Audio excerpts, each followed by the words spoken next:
The Navy frigate Te Kaha recently sailed from Bluff on a 10-day mission, codenamed Operation Endurance, carrying supplies to New Zealand's remote sub-Antarctic Islands. Accompanied by albatrosses and Cape pigeons, Te Kaha's first stop was Campbell Island, the country's southernmost point. With no facilities in bleak Perseverance Harbour, Navy Zodiacs were used to reach the small Campbell Island research base.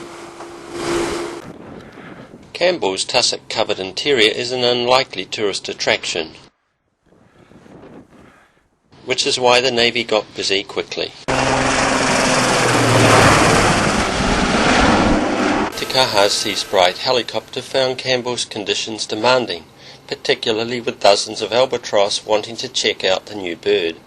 Fierce southerly winds made flying over the wild landscape a challenge.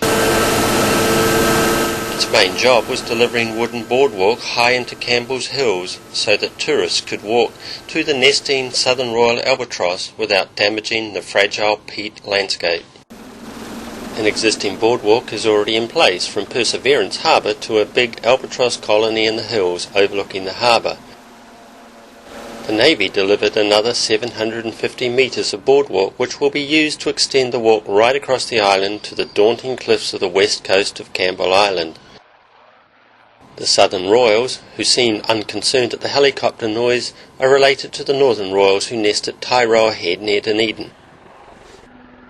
Researchers on Campbell say the Southern Royal population is in good shape with dozens of birds on their nests, and many of the adolescent birds courting for their lifelong partners.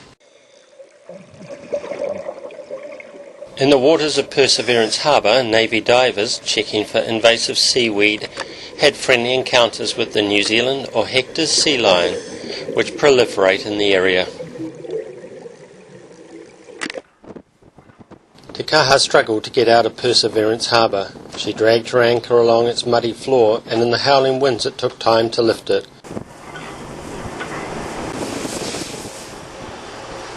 After a stormy overnight passage across the Southern Ocean, the frigate sailed into Canley Harbour in the Auckland Islands. There's not a single wharf in the sub-Antarctic, so getting ashore from a ship involves a cumbersome and challenging climb down a wind and wave-swept Jacob's ladder.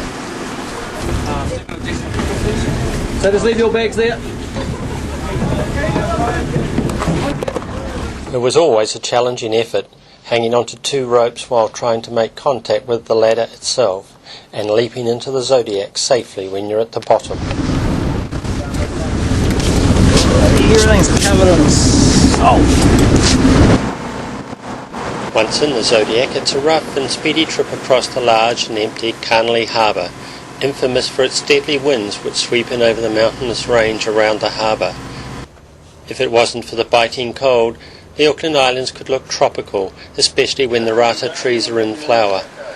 But in other places the tortured look of the forest, trees bent and twisted into many shapes, reveals how exposed the islands really are, and how dangerous they are to anybody caught there.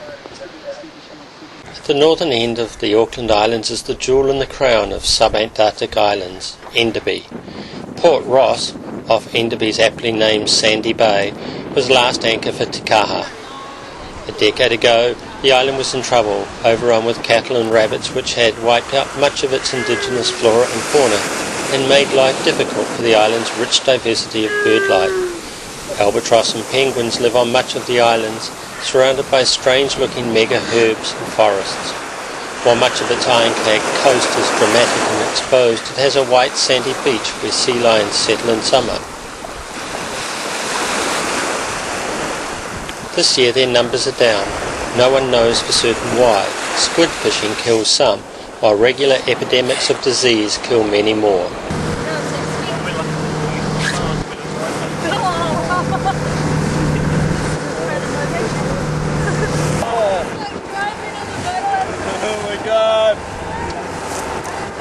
I'm so glad I said The 10-day Operation Endurance came to an end with a quick call off Snares Island, but most of us remember it for the cold climb aboard the ship off Enderby, one of the high points of the trip.